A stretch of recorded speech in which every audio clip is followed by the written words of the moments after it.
disturbs him. UK finally bars Nigerian students from traveling with their families, and Adebutu sues Malami and demands investigation over 2 billion naira vote-buying allegations.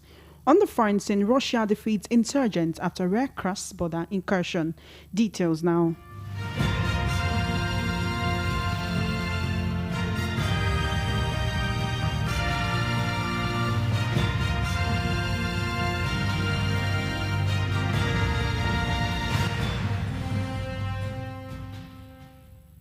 Thank you for staying with us. The world news at 6 begins with Livy Uzoku, a senior advocate of Nigeria and the leading counsel of the Labour Party presidential candidate Peter Obi, vowing to expose the Independent National Electoral Commission (INEC) for allegedly withholding essential documents, alleging that the electoral umpire is probably trying to manipulate the documents before releasing them.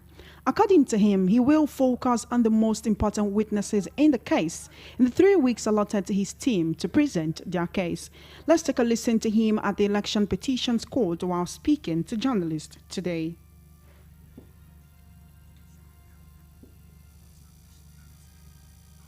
Up to this moment, they are yet to give us all the documents we require. I continue to ask, why is INEC behaving in this way and manner? What are they hiding? What are they hiding? They're supposed to be neutral. But they're behaving as if INEC is a candidate in its own election. This should never be so. And that is, Nigeria is the only country where you find something like this. There's no other country. I challenge you to go and investigate and find out about the electoral bodies in other African countries. Except, of course, countries under military rule. That's where you may have a different situation. But in Kenya, in Malawi, South Africa, and quite a number of others, they remain neutral. But in Nigeria, you see them frustrating petitioners, preventing petitioners from having access to documents, which is so difficult to comprehend why this should be so. But they have no choice, because once we start trial, which is on May 30th May, we will serve them subpoena. And it comes with an order of court. And they will never decline bringing the documents. Otherwise, they will end themselves punishment, because that's an order of court. INEC is playing pranks and confusing the people. We at no time did we say we cannot pay. We have letters. I forgot to bring it to you, gentlemen of the press, today. 5 letters we wrote them, indicating that we are ready to pay, to collect the documents. When I'm coming here some other time, I will bring the letters duly received and endorsed by INEC. Why are they telling lies to say that we couldn't pay? This is very, very, very unfortunate. What of the documents that we have collected? Did we pay for them? Of course we paid for them. And they gave us those ones, but refused to give us others. I give you River State, for example. Now, River State, I understand, has 23 local governments. Election took place on 25th of February. Now, a few days ago, when they gave us 15 results, they are yet to complete the results. Close to 3 months is after the election. You can find out. Why are they holding on to those results? Is it not for manipulation? Of course it's for manipulation. When they are done with manipulation, they will not release them. If they have nothing to hide, why not release all the results? Why not release them? Even 1 month after the election. Why is it so difficult for INEC to release the results rather than playing one prank or the other? You know, until we get into trial, we are going to expose them. We will certainly expose them. And I assure you this trial will be advocacy will be very robust. We will expose them. We will expose them. There's no hiding place.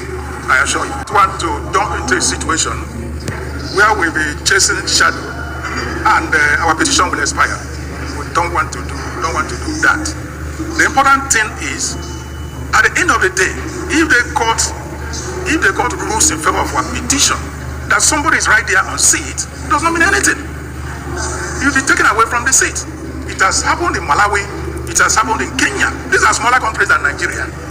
So I don't see why that not happen in our country. Because we will always get our feet wrong. That's the problem. We don't normally go back to what has been done. We are looking forward to how to prove our petition. And we believe we're going to prove it. Because if at the end of the day, I said before, the court rules that somebody who is there under the law should not be there, of course, the court will remove him. What is important is the issue of courage. That's it. For the purposes of consolidation. Meanwhile, reacting to this development is Omiko Awa of the Sunday editorial desk. Let's take a listen to him. We totally cannot rule out the fact that from the way INEC has actually conducted the election, it shows that there were some underhands. And for OB lawyers to have requested for those documents, and some were given and some were not given. And not that they were not willing to pay. They said they have paid, and they are actually asking INEC to actually give them those documents. And INEC is refusing. It shows there's something hidden. Where is their right to public information? That bill, public information, should be accessed to. But the fact remains in Nigeria that so many institutions are not working. And it means that so many things need to be organized. And institutions are weak. And that is why we are having issues like INEC releasing some documents and not releasing others. In fact, some of these things should be made to be in the public domain, or to be in reserved list for people to have access, exclusive list that people should be able to have access, especially those that are in need of them, to have access to them. Without this, where is the democracy we are talking about? And without this, where is then the openness of the election? Where is the integrity of the election? Where is the integrity of INEC that's supposed to be an umpire? And then it gives the international community and even those of us within Nigeria that the election wasn't fair, wasn't clean, wasn't fair, and wasn't good enough. It gives us the impression that the election was rigged by the mongols that have the power and the money to throw around. Now, what is INEC trying to do to us? INEC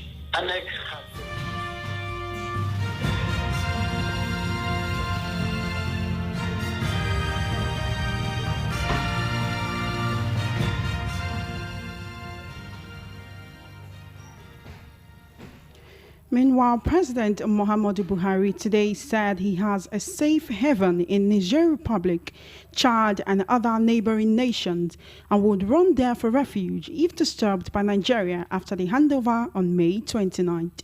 Buhari noted that the first thing he did on assumption of office as Nigeria's president was to visit Niger Republic, Chad and Cameroon to cement relationships with them. The president made the disclosure in Abuja at the official commissioning of the 19.6 billion naira Nigeria Customs Service corporate headquarters in Abuja today. He said his first choice of settlement would be his hometown in Daura in Katsina State, which is far-flung from Abuja and closer to the Niger Republic, the country of his relatives. According to him, if one does not secure the confidence of his neighbors, he or his grandchildren would be in trouble. Meanwhile, the United Kingdom has barred foreign students from studying for their masters from traveling with their family members. The move, which affects all overseas students apart from those on postgraduate research programs, will take effect from January. The package announced ahead of figures on Thursday, which are expected to show net migration running at record levels, amounts to the single biggest tightening measure a government has ever done. It also removes the ability for international students to switch out of the student route into work before their studies have been completed.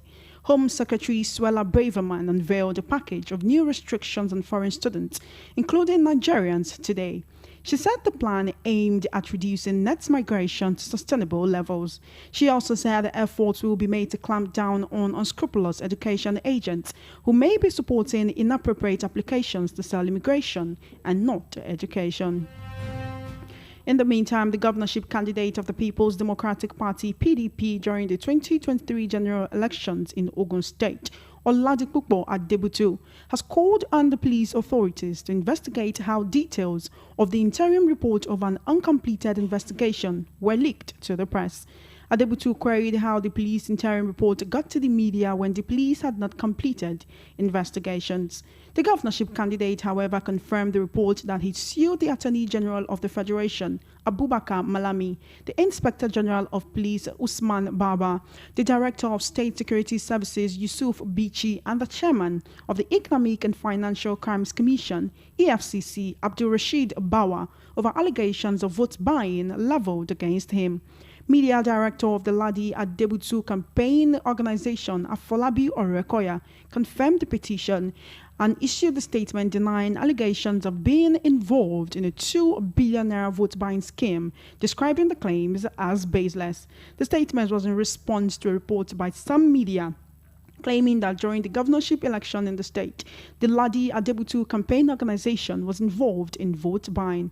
Orekoya vehemently denied the claims in the statement, calling them baseless and a desperate attempt by the All Progressives Congress, APC in the state, and Governor-elect Dakpo Abiodun to undermine a strong case before the tribunal. You will recall that the PDP in the state had questioned the victory of Abiodun and dragged him and the APC before the election petition tribunal. Elsewhere, Governor Seyi Makinde of Oyo State today terminated the appointments of all political office holders and dissolves the State Executive Council. This is contained in a letter signed by the chairman of the Transition and Inauguration Committee, Mr. Segun Ogunwi, who doubles as the chief of staff to the governor. According to the letter issued in Ibadan, Governor Makinde directed all the affected appointees to hand over government properties in their custody to the most senior civil servants in their respective ministries, departments, and agencies. The governor, however, excluded political office holders in statutory commissions from the directive. You are currently listening to the World News at 6 on the Voice of the People, 90.3 FM. After the break, bring you stories on the foreign scene.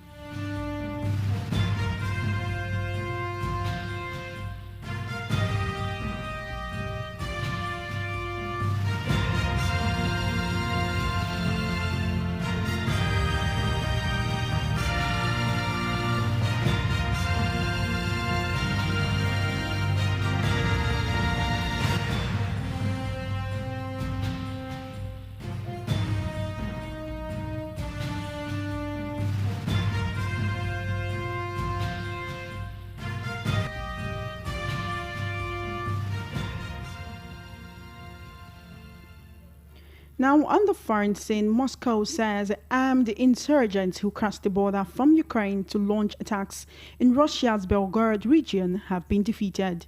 Villages in the border region were evacuated after coming under sustained shell fire. Russia says that 70 of the attackers have been killed and insists the fighters are Ukrainian. But Kiev has denied involvement, and 2 Russian paramilitary groups have said they were behind the incursion. Monday's raid appears to have been the largest cross-border incursion since Russia's full-scale invasion of Russia 15 months ago. It led Moscow to declare a counter-terrorism operation in Belgorod, giving authorities their special powers to clamp down on communications and people's movement. These measures were lifted this afternoon. Russia's defense ministry said a unit of the Ukrainian nationalist formation invaded its territory and were responsible for heavy shelling on the Kozinka checkpoint district in the region on Monday. In a statement published on Telegram today, the ministry said 70 Ukrainian terrorists had been killed and the rest of the fighters had now been driven back to the Ukrainian border. But Ukrainian officials said those behind the incident were from groups called the Liberty of Russia Legion and the Russian Volunteer Corps (RVC). Ukrainian Deputy Defense Minister Hanna Malia told Ukrainian TV today that they are Russian patriots who want to change the political regime in the country. The 2 paramilitary groups told Ukraine's public broadcaster Suspion on Tuesday that they were creating a demilitarized zone on the border with the Russian Federation from which they will not be able to shell Ukraine. And that's it on the World News at 6. Just before we wrap up, let's take a look at the main points again. You heard that Obi's lawyer has vowed to expose INEC at the election tribunal. You also heard that President Buhari is banking on Niger Republic's defense if Nigeria disturbs him. The UK has finally barred Nigerian students from traveling with their families, and Adebutu sues Malami, demands investigation over 2 billion naira vote buying allegations. On the foreign scene, Russia defeats insurgents after rare cross-border incursion. And that's it on the World News at 6. My name is Chioma Innocent. Please follow our social media handles at VOP903FM for coverage of your live events and brand news mentions on our news bulletins. Do send a mail to news@voiceofthepeople.ng.